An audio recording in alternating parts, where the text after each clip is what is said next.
Hello everyone and welcome to week 15 and 16 of my Norway vlogs, where I went to the hospital again.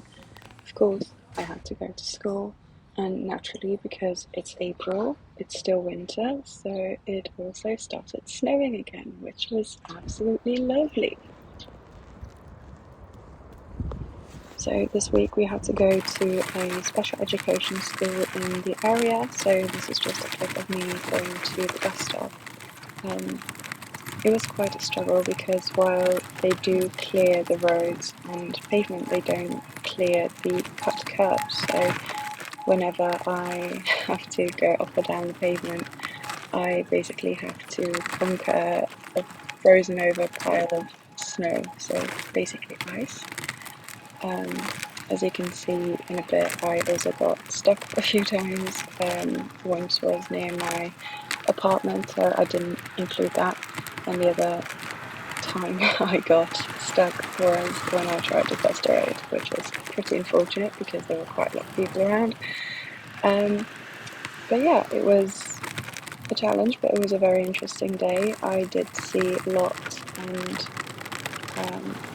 I really got a better understanding of the Norwegian special education system because we get taught that it's basically groundbreaking and very inclusive. But one thing I noticed is that while there's children with and without disabilities in the same school, they still have different classrooms, and they also have different classrooms for children with intellectual disabilities, with behavioural issues. They are still separated within the school, and during the breaks they can't really always play together. So I don't honestly believe it's that different from what I'm used to in the Netherlands.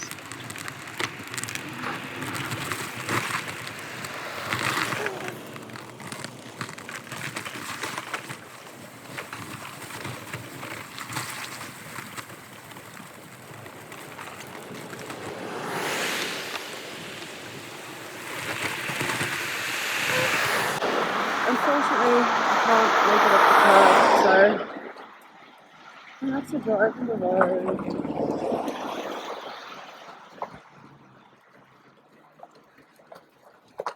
I can't even stay close to the pavement because there's snow and ice. Sometimes I have to put myself in dangerous positions just so I can go to school, but I guess that's just normal everyday student.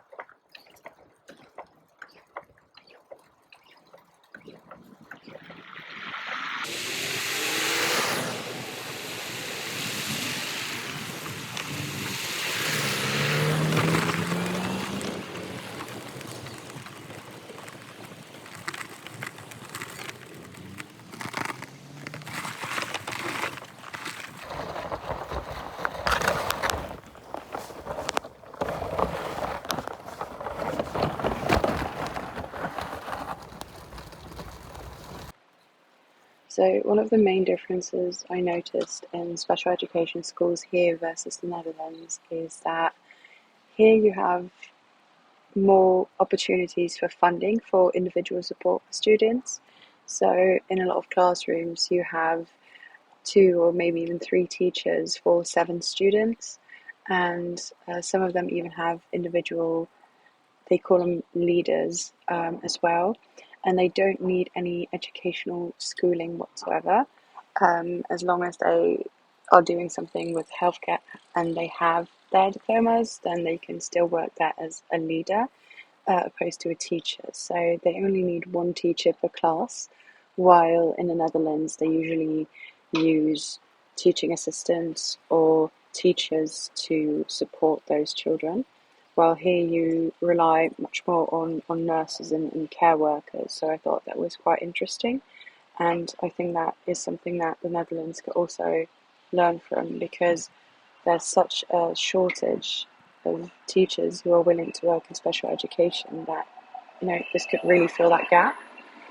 So a couple of days have passed, and I went to the tea and coffee shop together with one of my classmates, and this is her being harassed by ducks because she had a bag over her bike and they thought they were being fed. So they were just standing there staring at her and hoping that they would be fed. And then I went to a different classroom and I had to sit in the front because there were stairs. Lovely. So that is it for week 15 and 16, and I'll see you guys in week 17 and 18.